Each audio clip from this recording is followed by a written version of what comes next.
माता की आवाज मुंबईपर्यंतच गेला, आपल्याला दिल्लीपर्यंत पाठवायचा आहे. बोला भारत माता की वंदे वंदे वंदे. वा, आज आपण येणाऱ्या 80व्या स्वातंत्र्य दिनाच्या मी आपल्याला मनपूर्वक अशा शुभेच्छा देतो. खरं तर ज्या ज्या वेळेला आम्ही अशा प्रकारच्या कार्यक्रमांमध्ये उपस्थित असतो, आपल्या या विद्यार्थ्यांचं विद्यार्थिनींचं कोणत्या शब्दामध्ये कौतुक करावं हा आमच्या समोर प्रश्न पडतो. कारण की आपल्या या तरुणांमध्ये एवढा गुण आहे, एवढी कला आहे, मग ती सांस्कृतिक असेल, पारंपरिक असेल, हा जो काही वारसा आहे तो पुढे घेऊन जाण्याचं काम जर कोण करत असतील तर या देशाचे विद्यार्थी त्या ठिकाणी करताना आपल्याला दिसून येतात. आता आपण काय बघितलं, या बालगोपालाने आमच्या सर्व विद्यार्थिनींनी लेझिम पथकाने लेझिम सादर केलं, मग दुसऱ्या शाळेतल्या मुलींनी केलं.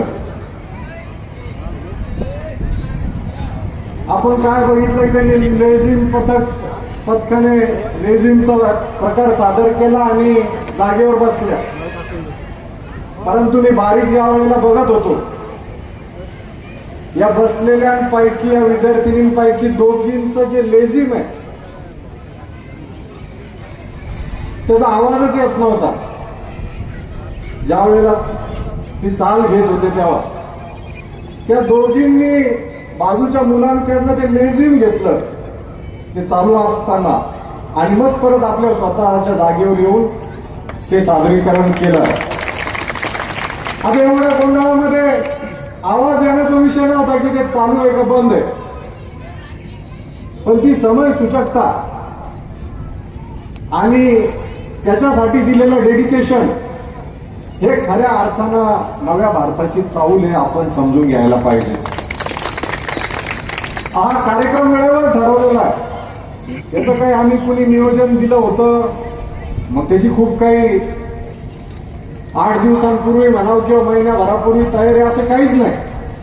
2-3 दिवसांपूर्वी तहसीलदार साहेबांनी आपल्या सगळ्या यंत्रणेने ठरवलं की आज आपण 15 ऑगस्ट निमित्त 80व्या स्वातंत्र्य दिनानिमित्त पदयात्रा काढायची, आणि ती सहजरित्या त्या ठिकाणी निघाली.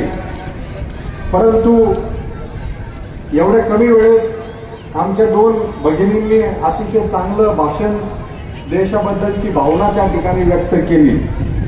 त्यापैकी एकीने इंग्लिशमध्ये केली. खऱ्या अर्थाने ग्रामीण भागामध्ये शिक्षण घेत असताना देशाबद्दलचं त्यांनी जे प्रेम या ठिकाणी इंग्लिशमध्ये व्यक्त केलं, खरंच निश्चितपणे मनाला भारावून गेलं. तिच्यासाठी सुद्धा एक टाळ्या व्हायला पाहिजे. दुसरी विद्यार्थिनी या ठिकाणी आपण बघितली, तिने अतिशय निर्भीडपणे, आणि इथं बघा एवढे लोक आहेत, खाली बसलेला मुलगा किंवा मुलगी एखाद्या वेळेस कदाचित हसू शकते चुकलं तर, परंतु ज्या वेळेला व्यक्ती या स्टेजवर येतो आणि त्याला बोलण्यासाठी आपण उभं करतो, त्यावेळेला खऱ्या अर्थानं कळतं की इथं उभं राहण्यासाठी काय डेअरिंग लागते. परंतु अतिशय सहजरित्या तिला त्या बाकीच्या वातावरणाशी काही देणं घेणं नाही. इथं आमदार बसलेत, तहसीलदार बसलेत, सीओ बसलेत, मोठे तालुक्यातले वरिष्ठ बसलेत, पत्रकार बांधव आहेत, आपले शिक्षक वृंद बसलेत, पोलीस उभे आहेत. अशी काही त्यांच्या मनामध्ये भीती नाही, तर त्यांनी त्यांचं मनोगत सहजरित्या त्या ठिकाणी मांडलं. ही खऱ्या अर्थानं नव्या भारताची चाहूल आहे, हे आपण सर्वांनी समजून घ्यायला पाहिजे. आणि आम्हाला तुमच्याबद्दल सर्वांना अभिमान आहे. खरं तर त्यांनी उल्लेख केला, या देशासाठी अनेकांनी आपले प्राण, आपले बलिदान त्या ठिकाणी देशासाठी अर्पण केले.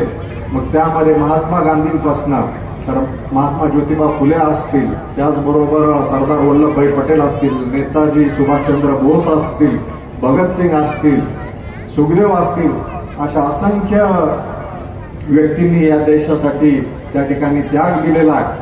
आणि त्यांचं स्मरण म्हणून आज निव्वळ डीजे आणि या सर्व प्रकारांच्या माध्यमातून आपल्याला हा स्वातंत्र्य दिन साजरा करायचा नाहीये, तर त्यांचे विचार आणि त्यांनी दिलेली वाट आपल्याला आपल्या डोळ्यासमोर ठेवून आपला देश कसा चांगला घडल यासाठी सर्वांनी प्रयत्न करण्याची त्या ठिकाणी गरज आहे. आज या सगळ्या वेळेवर ठरलेल्या घडामोडी होत्या, लेझिम पथक असेल, त्याच्यानंतर भाषणं असतील, परंतु खेद एका गोष्टीचं आहे, सगळं सादरीकरण मुलींनीच केलंय. मुलं कुठे गेले? तेव्हा ते टाळ्या वाजू लागले की आम्हीच करून दाखवलंय. पण जाऊ द्या, स्वातंत्र्य दिन आपल्याला असे अनेक स्वातंत्र्य दिन साजरा करायचे, तर पुढच्या वेळेला मुलांचा सुद्धा जन्म दिसला पाहिजे का? मग पुढच्या वेळेला तयारीने येणार का तुम्ही? Very good. तर पुढच्या वेळेला आमचे तरुण सहकारी विद्यार्थी मित्र ते सुद्धा या ठिकाणी चांगल्या भावना घेऊन आपल्या या कार्यक्रमामध्ये सहभागी होतील अशा प्रकारची अपेक्षा व्यक्त करू.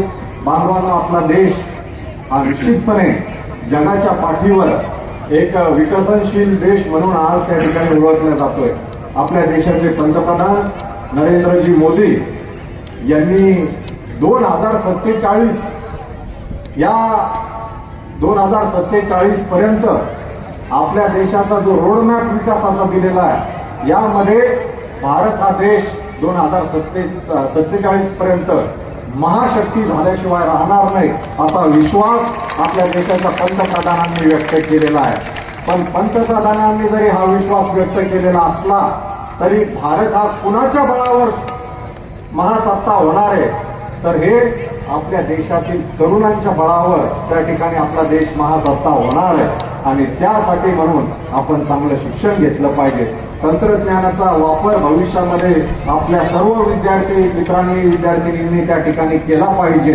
चांगलं शिक्षण घेऊन समाजाला आपण चांगलं काय देऊ शकतो, समाजासाठी आपण चांगलं काय करू शकतो, हे खऱ्या अर्थाने महामानवांनी आपल्याला त्या ठिकाणी सांगितलेलं आहे. आणि त्यातल्या त्यात महाराष्ट्राला छत्रपती शिवाजी महाराजांसारख्या महामानवांचा, डॉक्टर बाबासाहेब आंबेडकरांचा, लोकमान्य टिळकांचा, अहिल्यादेवी होळकरांचा वारसा आहे. त्यांचा विचार आपल्या मनामध्ये रुजलेला आहे. आणि त्यामुळं सर्व धर्म एक, आम्ही तुम्ही सर्व एक आहोत, या भावनेने आपल्याला आपल्या देशासाठी काहीतरी करायचंय ही भावना मनामध्ये ठेवून येणारा भारत हा तुम्ही आम्ही मिळून आपण चांगला घडूया, हा हेच संकल्प आजच्या दिवशी आपल्याला या ठिकाणी करायचा आहे. निश्चितपणे या देशाचं भविष्य येणाऱ्या काळामध्ये अतिशय उज्ज्वल आहे अशी अपेक्षा आणि विश्वास व्यक्त करून जास्त वेळ न घेता आजचा हा कार्यक्रम यशस्वी करण्यासाठी तालुक्याचे तहसीलदार, पोलीस विभाग, नगरपंचायत,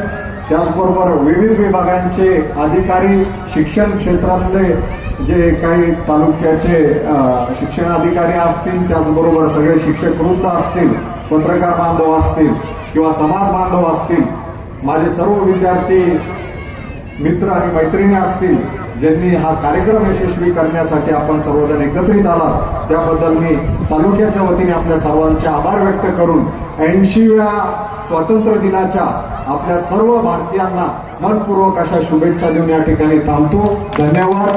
जय हिंद, जय महाराष्ट्र.